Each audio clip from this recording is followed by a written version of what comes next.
Hey guys, this is Flamehawk. How are you?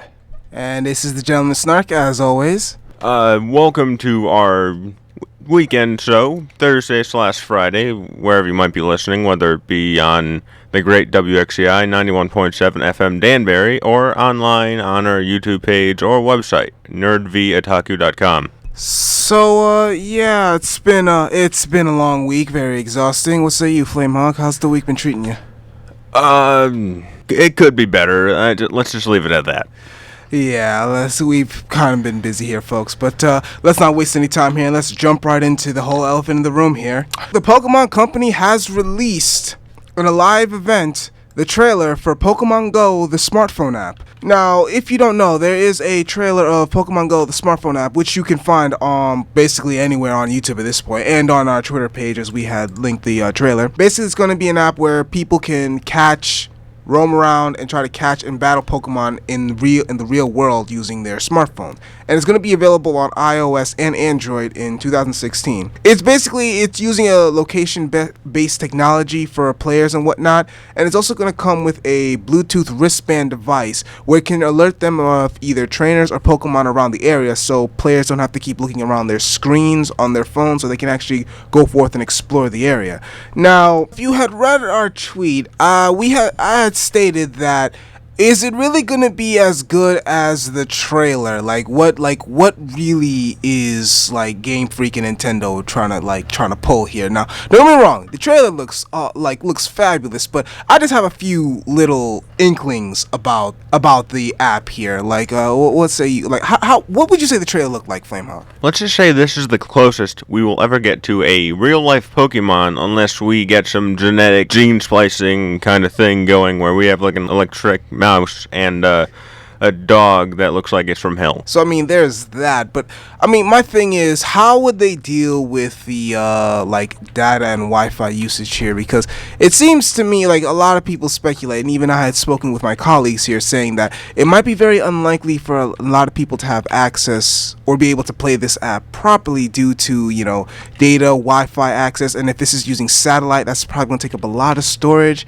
I mean, there's that. They said the app is free, but it's going to come with a lot of in-game content that you're going to have to pay for, so there is that. But, I mean, it really makes you wonder, will it really be as good as the trailer? Personally, I'm not going to say no. That does not mean that it will be bad. It's just that the bar the trailer set and what they might actually provide does not link up in my personal opinion here. Like I said, it looks good, but trailer-wise, but I'm not sure if they'll be able to deliver that same type of hype and excitement. Because, I mean, let's be real, if you live in less savory areas, are you really going to be willing to go out and just explore just like that in the dead of night? I would assume not. So, and also in the 2016, it's going to also mark the 20th anniversary for the original Pokemon games. That, and during the live event, during the conference, they had a bit of a diagram showing all the years where the generation games of Pokemon had come out, and there had been a space for 2016. So many are speculating that in 2016 we will get the next generation, a next gen Pokemon game. Which, I mean, that is mainly what people are. Well, I would hope mainly people are wanting to be looking forward to. I mean, Pokemon Go is a good appetizer. Let's say appetizer would be a good appetizer. But once again, the broadening of how they're going to use it, the many server issues, I can already see it. I can already see a lot of issues coming with it. I'm not trying to knock it. I'm just trying to be realistic here, folks. I don't really see this game taking off that well, at least not in the beginning. In the beginning, it's definitely going to have a slow run, like with all these online type of games. What do you think, Flamehawk? I'm going to hope for the best because this is like I said, this is the closest we will ever come to living and being a real-life Pokemon master. I mean, yes. I mean, I believe they did something similar to this with a They did something similar to this with, I think, an map app where you can actually go around a few places to catch Pokemon. I think the application or so only lasted for about a day, so I'm guessing maybe they were already trying to test the waters for this well in advance. So it's nice to see that type of precognition on their sense, but I mean, still, like I said, I'm not trying to knock it. I will wait for it to come, but I don't even think I can get it because I got a Windows phone, which sucks. But I'll like I said, I'll keep my eyes open. I'll try to keep optimistic, but I have to be realistic here, folks. I don't really see this being is just going to take off just right off the bat. People need to like kind of de-hype a little bit and just think about this seriously from a technological aspect. I know you're a Deadpool fan, and I know a lot of other people are. So let's just get to it. There is a new image released by Ryan Reynolds today. You know the Judy Blume series, right? I believe so. Basically, you know how he breaks the fourth wall and all that. Well, it's Deadpool, come on. The book in the picture is Are You There, God? It's Me, Deadpool, which is playing off the title of the Judy Blume book. So it's a little bit interesting. I can't wait till the actual release in February 12th next year. It's going to be a good movie, and hopefully it's not a letdown. But yes, not like, well, should we say it? We lambasted them enough last week. Let's move right on. Alright then, so let's move on here. Oh yes. Some news for all you Monogatari fans out there. Owari Monogatari, the preview video was released today, and it also features the theme and the premiere date. Apparently the release date is going to be on October 3rd, and I gotta say, October is getting a lot of the good anime this season. If you folks aren't really up to date with the whole Monogatari series in terms of the chronological order of the series, you can go to their website and see a chronological order of Agaragi's final year and as a high school student, all of that. They have everything there for you. Now, as to the main plot of this, basically, Ogi Oshino and Agaragi. So Ogi Oshino, the one that's pretending to be either the niece or nephew of Oshino. I call a little bit of crap there, but in any case, there's going to be that, and those two are going to be locked in a room, and they're going to be forced to try and solve a mystery. So that's a little inkling for you folks to want to go check out the rest for yourself here. But that seems to be the center around this. It's going to be Agaragi and Ogi Oshino locked in a room, forced to try and solve a mystery in order to escape. So there's that. The opening theme is going to be Sayonara no Yuke by Alisa Takigawa.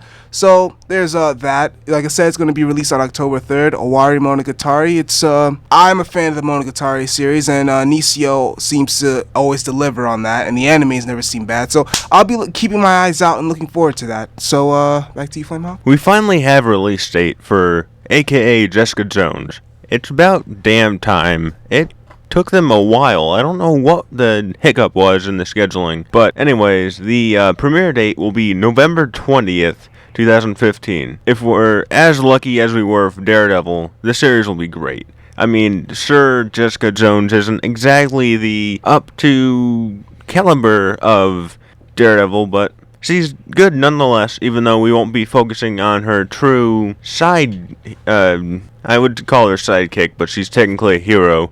So we're going to be focusing on her with like some drama. It's going to be a little bit more dramatical than Daredevil, even though Daredevil was a drama in its own right. Drama, the action, I mean, what more could you ask for? The character development, whew! I mean, there's a lot of like other things like that we don't know about going into the series, but we all do know that the Netflix side of Marvel is picking up with the Daredevil getting a sequel, Luke Cage and Iron Fist also getting a series in their own respect, and as a team in Marvel's The Defenders, which I'm going to say is at least 2 years away, and that's being optimistic, so let's hope for the best on that, and back to you. Just a brief little inkling here. We have Flamehawk and I watched the Attack on Titan live action movie, and if you can Flamehawk, do you have like anything to say about that? No comment.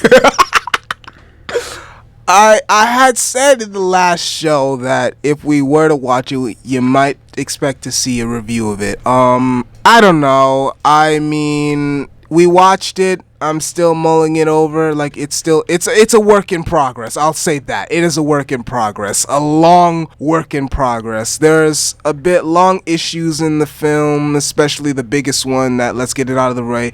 No Levi, cuz apparently he wasn't Japanese. But yeah, let's move on here. All right here. Seraph to End, folks, or Awari no Seraph, however you seem to know it.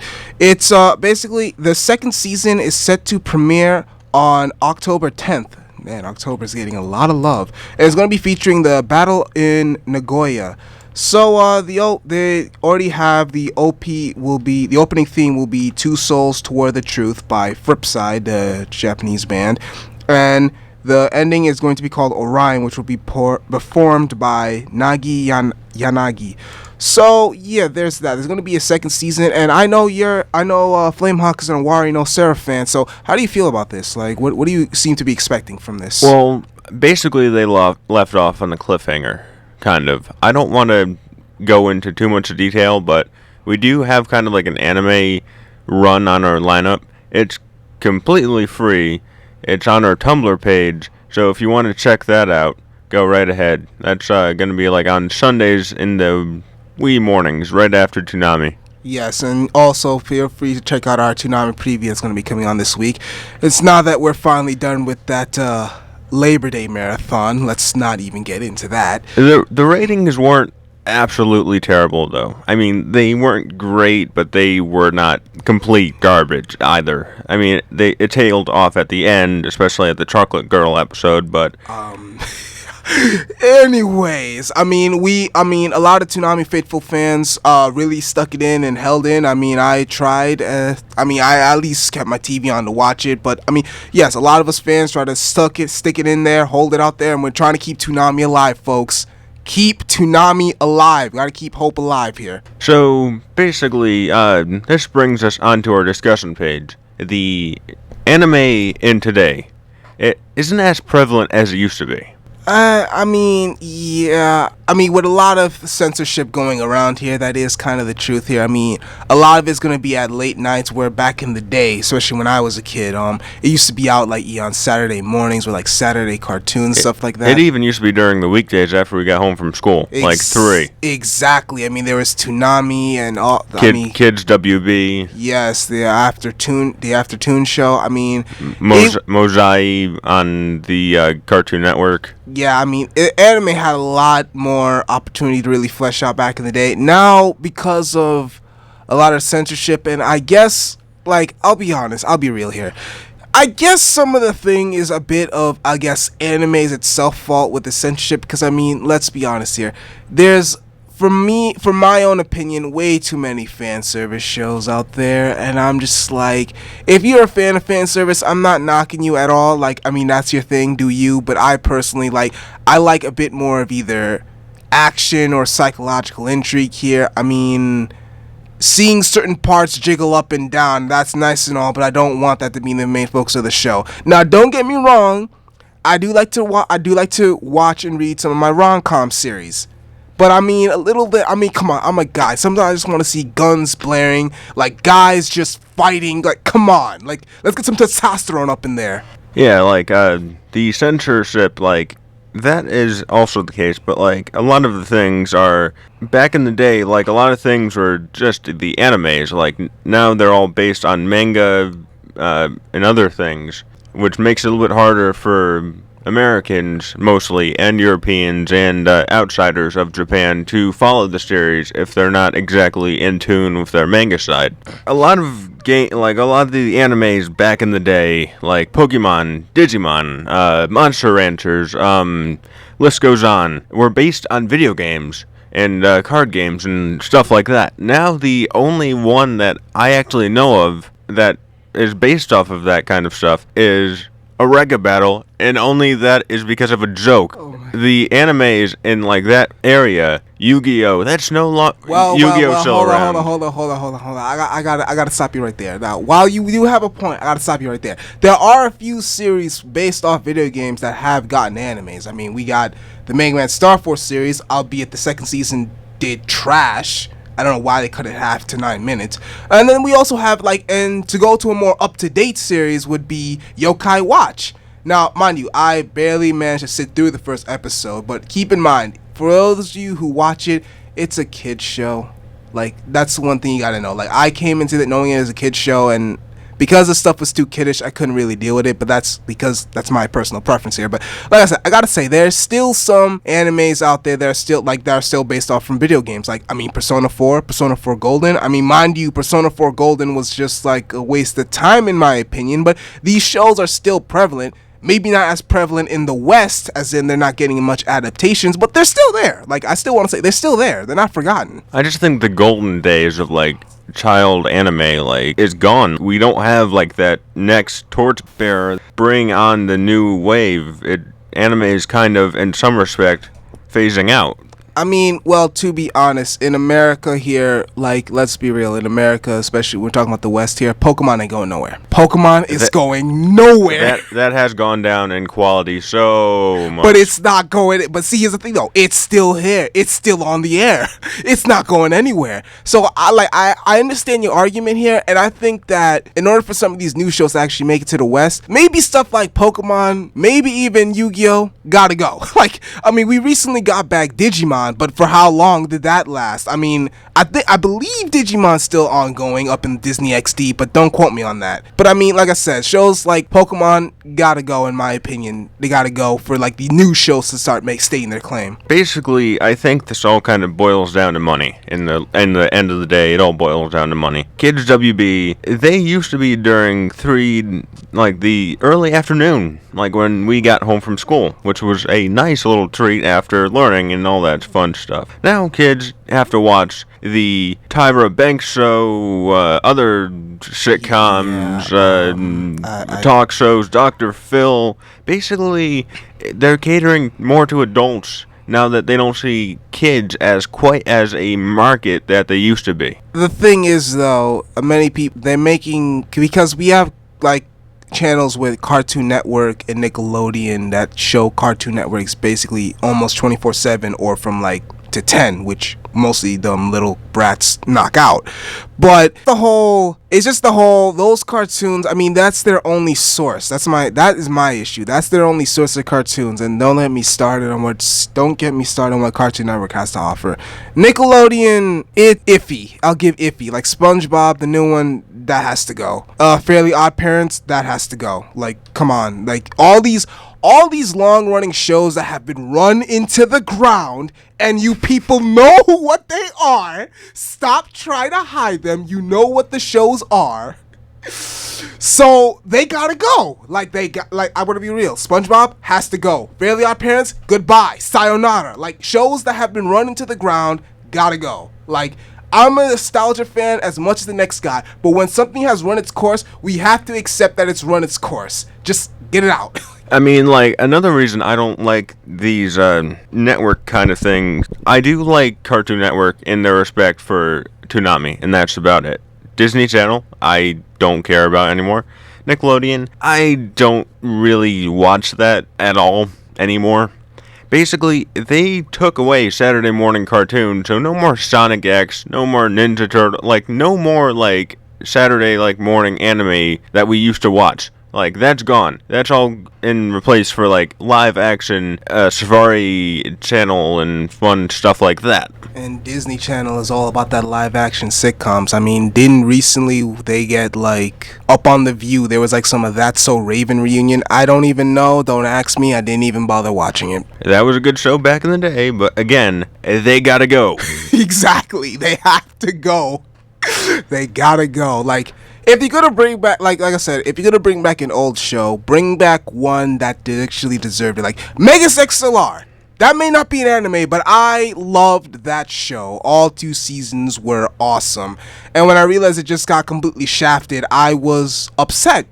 livid. Like, actually, I wanted to rant this from the ceilings. I'm not gonna rant about it now, though. That's not neither time or place. I mean, my whole thing is that there's so many other shows that they could bring back that they probably haven't even give like a second thought. I mean, I've heard SWAT Cats might be returning, and that was a good show. However, the second season was a bit iffy. I will give it that much. I think the last season was a bit iffy. So I'm not sure if they're gonna be running on that gravy train. Then I'm not all that set to look forward to it. But I mean, stuff like that. I mean, we focus too much on this kiddish nonsense, and I mean we need to get some good kiddish shows for the kids here, because I mean all the good stuff, at least for us, is late nights, and that's another thing. Bring the late night shows up, because some of us gotta work in the morning.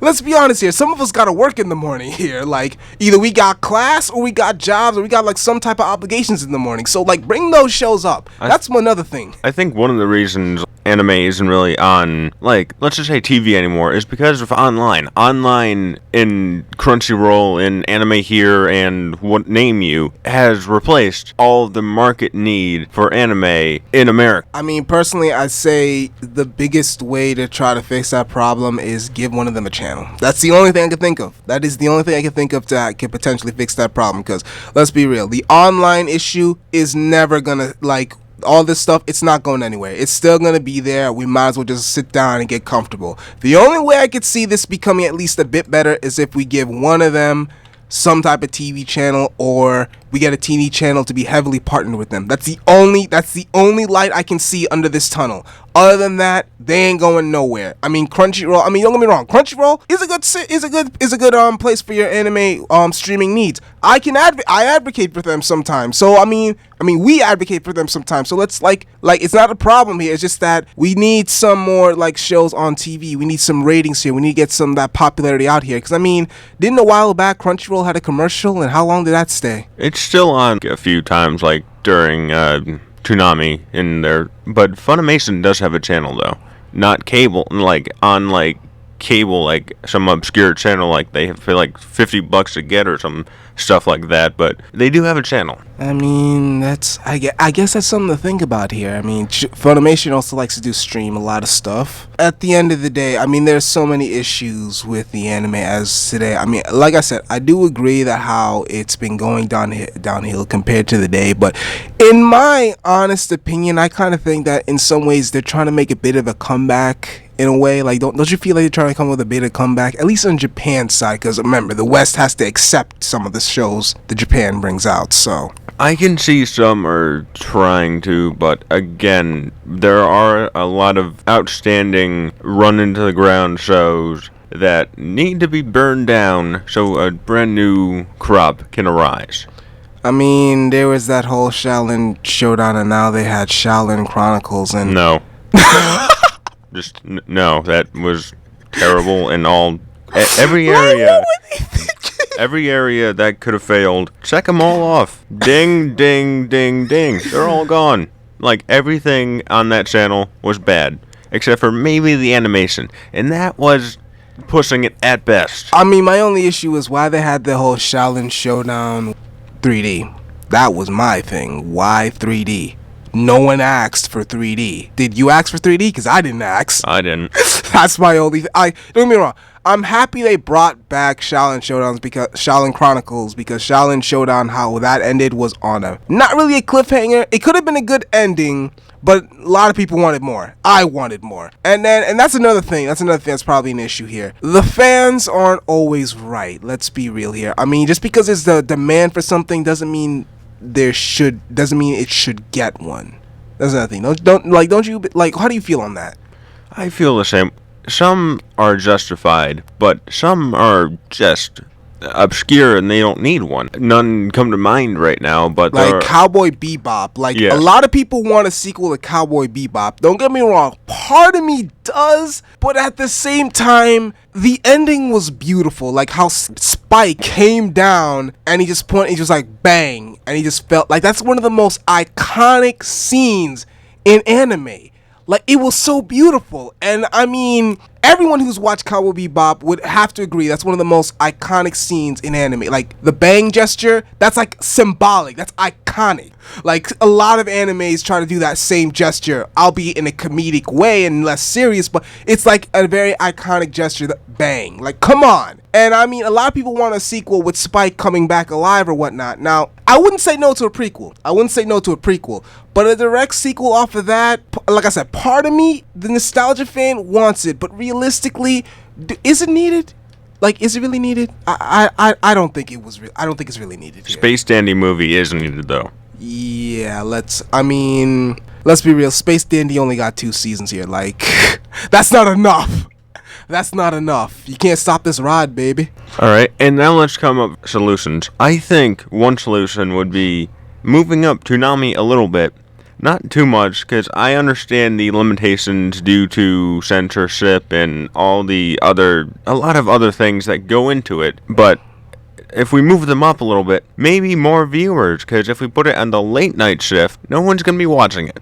Let's get real here. And now let's partner them up with Funimation so they can get new animes with brand new, like, off the bat, so we're not watching reruns over and over again. Well, my one little inkling with that is I don't want them partnered solely with Funimation, because they have gone on record that they try to get on other shows like from like Sentai Filmworks and stuff like that. So I mean, while I do say a partnership is heavy, we gotta realize the ramification of a partnership like that, like such as you're saying here, because if they partner up with solely Funimation, will it possibly conflict with them trying to get shows that are like been licensed by Sentai Filmworks and stuff like that? We gotta think here. We gotta think about that. So how would we get a partnership with all of them? I mean, if anything, try to partner up with maybe Crunchyroll, because Crunchyroll doesn't have really any affiliations, so that might be something there. Because like they partner up with Crunchyroll, and yet they still have like they're still able to get other shows from like other like anime stuff like Funimation, Sentai Filmworks, you name it, other places as well. So that right there could be a starting point, in my opinion here. That would be good. I just don't know if they're able to do the switch over from online to television, and if the rights go to apply to the same areas, because there's a lot of stuff to be looking into this from online to television. There's a lot of gray area and stuff that doesn't fit in one another per se. I mean, at the end of the day, this all comes back to money. Like, we have to be honest here. This all comes back to money as to if they're willing to pay for all this. Because if this were to happen, you have to admit this is very extensive. And if if let's say one bad day of views and ratings happens,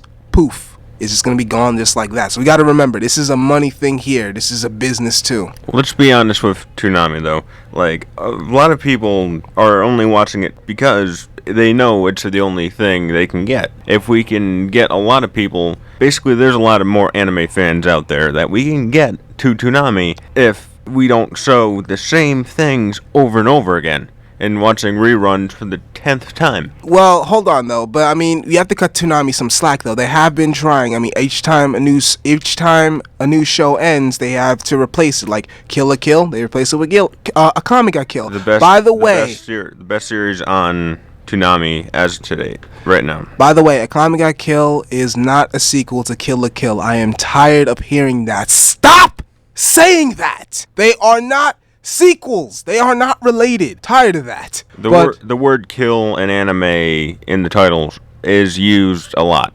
Yeah. It's like one of the most used words in the titles. So yeah, there's like Akame ga Kill la Kill, and then there was Akame ga Kill, and then I believe Parasite's gonna be coming next. So I mean, like I said, Toonami is trying to get on the ball, and they know that reruns are gonna go old, and they're trying to get on the ball and trying to show more shows to like fix up that spot here. I mean, they put a new show, Michiko no Hatchin. Now, albeit, despite our personal feelings here, you have to admit it was a new show to at least get dubbed. So they're trying to get on the ball and put it on for the folks to see. Now, whatever your personal feelings aside, the point is they're trying. They understand what we're saying here. They're trying here. You have to understand, this is a business at the end of the day.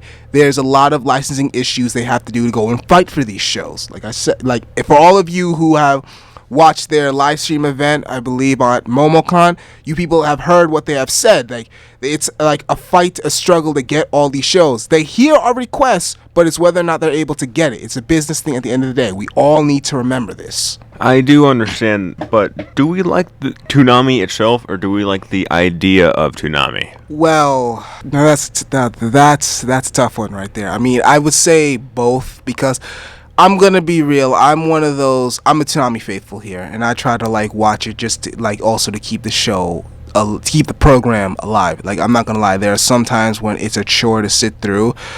Labor Day marathon, just saying.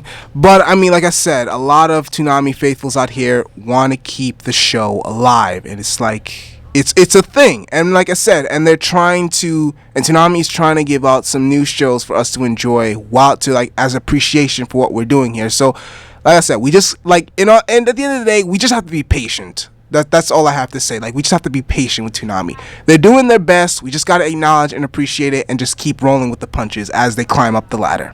I think it's a mix of both, in my opinion, because that's what we have right now. So we have to work with what we have, or it's going to go away. And let's be honest, if Toonami goes away again, it's not coming back. It ain't coming back. Let's be real. It was lucky to get brought back the first time. Exactly. I mean, and since so many kids nowadays don't even know how Toonami was, yeah, once it's done, the next generation is going to be like, what's Toonami? Do you heard of Toonami? Like, it's gone.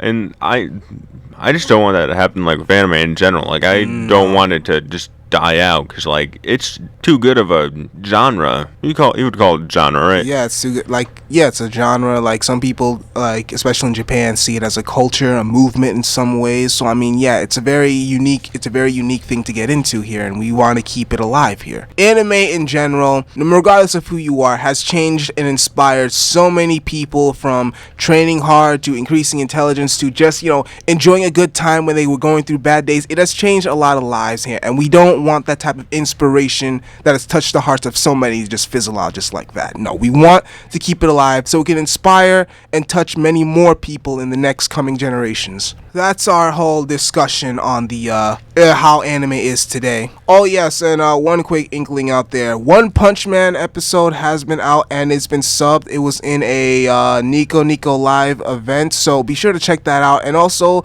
Lupin the Third Blue Jacket series is now online, and apparently in Italy they're doing 4 episodes a week, so that is something to think about here there, folks. Be sure to expect some type of review on that, hopefully very soon. Yeah, let's move on here. That's thank you for watching the show here. We're gonna be ending a bit early this week, so Flamehawk, take it away. Yep. Remember, you can catch us on Twitter at MEETWEST. At Meets West, that's on our Twitter page here. Or our online website, nerdtheotaku.com. Be sure to check out Flamehawk's Comic Cascade on My Gentleman's Collection. And also check out on Saturday nights to Sunday mornings for our Toonami preview. And our own Any Way You Want It lineup. And until next time, I'm Flamehawk. See ya. Stay classy. Hey, this is Flamehawk. I hope you enjoyed our weekly East Meets West podcast. Be sure to catch us every week on Thursdays, 3 p.m. to 4 p.m. Eastern Standard Time. I run the American side of things, covering Marvel, DC, Star Wars, and much, much more. And as always, I run the otaku and Japanese side of things, from Shonen Jump into other interesting anime news. Please be sure to like, comment, and subscribe. Your contribution is always appreciated. And remember, folks, stay classy. See ya!